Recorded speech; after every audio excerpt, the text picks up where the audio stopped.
Jean-Yves Gana, vous nous entendez? Oui, bonjour Liselotte. Bonjour et merci d'être avec nous. Franck nous disait que vous étiez dans les tuyaux. On complimentait la minceur qui doit être la vôtre pour passer dans les tuyaux. Ah, attendez, c'est moi, je vous entends mal. Qu'est-ce que vous disiez? Non, on faisait une blague un peu stupide, mais c'est pas grave. Vous l'entendrez sur la rediffusion, ce sera une surprise. Alors attendez, je change parce que je suis connecté à ma voiture, je suis désolé, je suis en déplacement, chers auditeurs, et je suis donc en Vendée militaire et je me posais la question, est-ce que vous avez vu le film Vaincre ou mourir, Liselotte? Bah oui, moi je l'ai vu et j'ai beaucoup apprécié. Bon, eh bien écoutez, moi également, parce que ça fait écho à tous les lieux que je traverse très régulièrement. Et je voulais vous parler aujourd'hui d'un chef beaucoup moins célèbre de la Vendée militaire, Jacques Catlinaud, moins célèbre, mais qui fut néanmoins le premier généralissime de l'armée catholique et royale. Est-ce que ce serait pas par chauvinisme, parce qu'il était originaire de votre région, Jean-Eudes? Alors si, bien sûr, mais pas seulement. C'est aussi et surtout parce que Catlinaud était le chef le plus représentatif des hommes de la Vendée militaire et d'ailleurs de la chouannerie en général. En effet, c'était un homme du peuple. Son père était maçon l'été et tisserand l'hiver, et lui, il exerçait le métier de colporteur à travers les Mauges. Rien donc ne le prédestinait à devenir un chef de guerre, comme l'a été par exemple Charette, ancien officier de marine.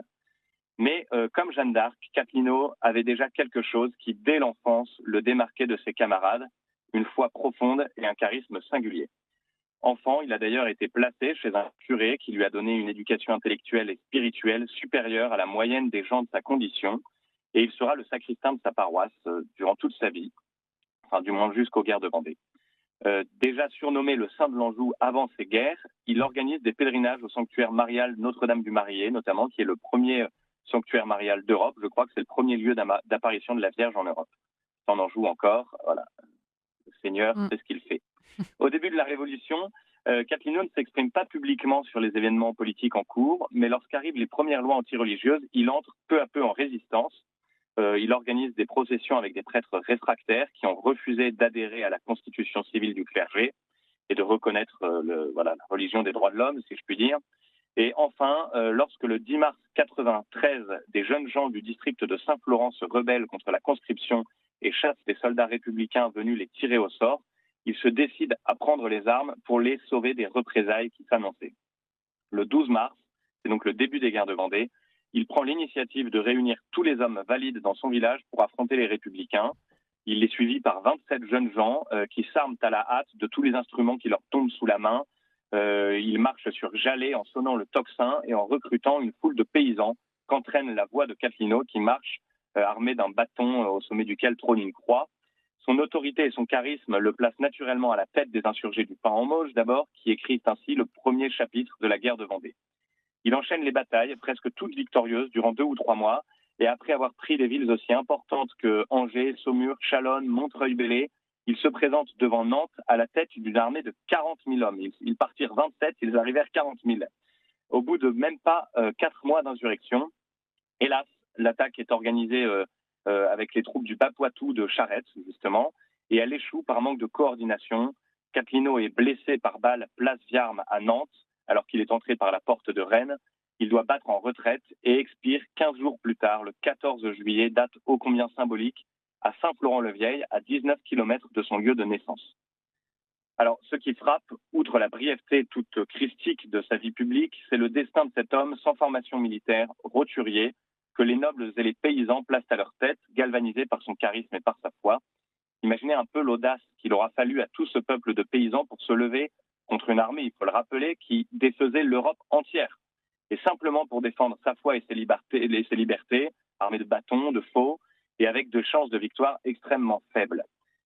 Pour vous illustrer un petit peu tout cela, Catlinaud avait 4 frères, tous sont morts comme lui durant l'année 96, enfin un en 94, je crois, 1794, et on estime à 170 000 les habitants de la Vendée militaire, Anjou, Vendée, Poitou, morts durant cette insurrection, soit 25% de la population des territoires insurgés.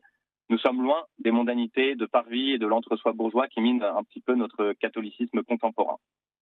Et enfin, fait historique intéressant, crucial, celui que l'on surnommait le Saint de l'Anjou a bien failli devenir un saint officiel de l'Église catholique, puisqu'un procès en béatification avait été ouvert à la fin du XIXe siècle.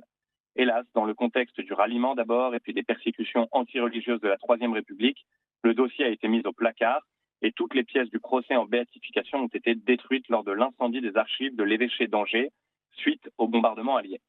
Mais les Angevins n'ont pas dit leur dernier mot et depuis 8 ans, un pèlerinage se tient qui va de son lieu de naissance au Pan-en-Mauges à l'endroit où il est mort à Saint-Florent-le-Vieil pour invoquer le Saint de l'Anjou en protection de notre pays et relancer, si Dieu le veut, le processus de béatification. Le pèlerinage se tiendra encore cette année. Il partira du Pan-en-Mauges. Le rendez-vous est à 7h45 à l'église du Pan-en-Mauges. Donc j'y convie bien sûr tous nos auditeurs. Je crois d'ailleurs que vous avez déjà participé, Liselotte, à ce pèlerinage. Tout à fait, j'y ai participé l'année dernière et donc j'invite tous les auditeurs à me rejoindre parce que j'espère pouvoir le faire cette année encore. Et donc ce sera un plaisir si certains se motivent à marcher sur les chemins angevins avec nous. Eh bien, excellente nouvelle. Voilà. Merci Jean-Eudes pour cette chronique. Je vous en prie, Liselotte. À bientôt. À la semaine prochaine.